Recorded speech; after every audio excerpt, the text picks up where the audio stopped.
It was a chilly evening in Los Angeles, and a high-end restaurant called Le Bernardin West was buzzing with the clatter of silverware, soft jazz music, and the chatter of its elite clientele.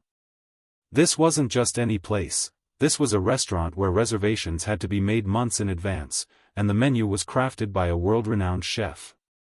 That evening, a tall, thin man with a graying beard and a loose hoodie stepped inside.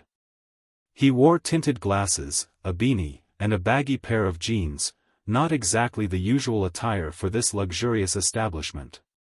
The hostess, a young woman named Jenna, glanced at him and immediately tensed. "Sir, do you have a reservation?" she asked hesitantly, her eyes scanning his outfit. The man chuckled, his voice deep and familiar, but she couldn't quite place it. "Nah, sweetheart, just thought I'd grab a lil bite."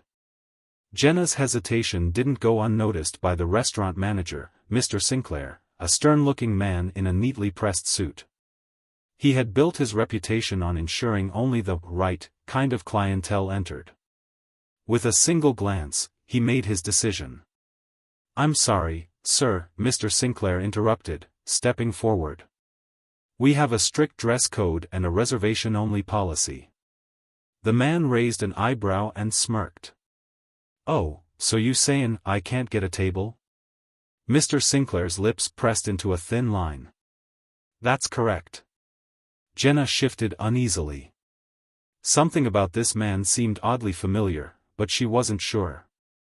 Before the man could respond, a busboy named Ricky, who had been refilling a table's water glasses, turned and gasped. His eyes went wide. "Yo, hold up, is that?" Before he could finish, the man put a finger to his lips. "Shoo, don't blow my cover, young blood," he whispered with a wink. Jenna and the other staff looked at Ricky, confused. "Wait, you know him?" Jenna asked. "Oh, man, that's Snoop Dogg." Ricky whispered excitedly. Jenna's jaw dropped. "Wait. The Snoop Dogg? Mr. Sinclair, who had been growing impatient, narrowed his eyes and scoffed. "I don't care who he is. This is an exclusive restaurant. If we let anyone off the street come in, we'll lose our reputation." Snoop Dogg chuckled, shaking his head. "Man, ain't that something? Thought this was a place to enjoy good food, but seems like it's more about who got the fanciest suit." The atmosphere in the restaurant grew tense. A few guests had overheard the commotion and were whispering among themselves. Some recognized Snoop immediately, while others watched in confusion. Then, suddenly, a voice from one of the VIP tables called out, "Excuse me, did you say Snoop Dogg?" Everyone turned.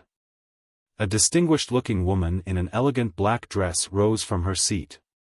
It was Martha Stewart. The entire room went silent. Martha walked up, smiling warmly. "Snoop. What are you doing here like this?" Snoop laughed. "Just trying to see if people judge a book by its cover, you feel me?" She turned toward Mr. Sinclair, her smile fading. "And it looks like they do." The manager's face turned red. "Ms. Stewart, I didn't realize who he was, but that's the problem," she interrupted. "You shouldn't have to recognize someone's name to treat them with respect." The words hung in the air. Mr. Sinclair gulped, knowing he had made a mistake. Just then, the head chef, a Frenchman named Chef Pierre, burst out of the kitchen.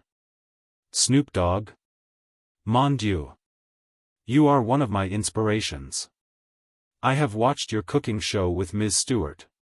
He wiped his hands on his apron and rushed forward, shaking Snoop's hand. "You must let me cook for you. It would be an honor." Snoop grinned. "Now that's what I'm talking about." Turning to Mr. Sinclair, Chef Pierre gave him a sharp look. "Monsieur, in my kitchen, all guests are welcome. You forget that food is meant to bring people together, not separate them." The crowd in the restaurant erupted into applause. Embarrassed, Mr. Sinclair cleared his throat. Of course. Mr. Dogg, please, let me personally escort you to a table. Snoop waved his hand. Nah, man, I think I'll sit in the back with my boy Ricky. Everyone turned to Ricky, the busboy, who looked shocked. And me? Snoop nodded. Yeah, man, you recognized me before anyone else did. Let's chop it up over some good food. Chef Pierre beamed. I will make you something special. As the night went on, Snoop and Ricky sat at a simple table near the kitchen, laughing and sharing stories. Other diners, inspired by the moment, started being more friendly to the staff, even giving bigger tips. Before leaving, Snoop pulled Ricky aside and handed him something. This for you, young blood, he said. Ricky's eyes widened as he looked down. It was a $5,000 tip. And no way, man. I can't, Snoop smiled. Nah, you can. You the only one who saw me for me, not just what I wear.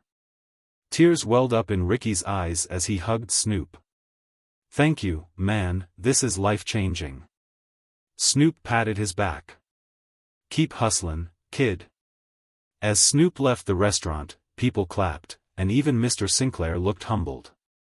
He had learned a valuable lesson that night: never judge someone by their appearance. And from that day forward, Le Bernardin West changed its policies. No longer was it just for the elite.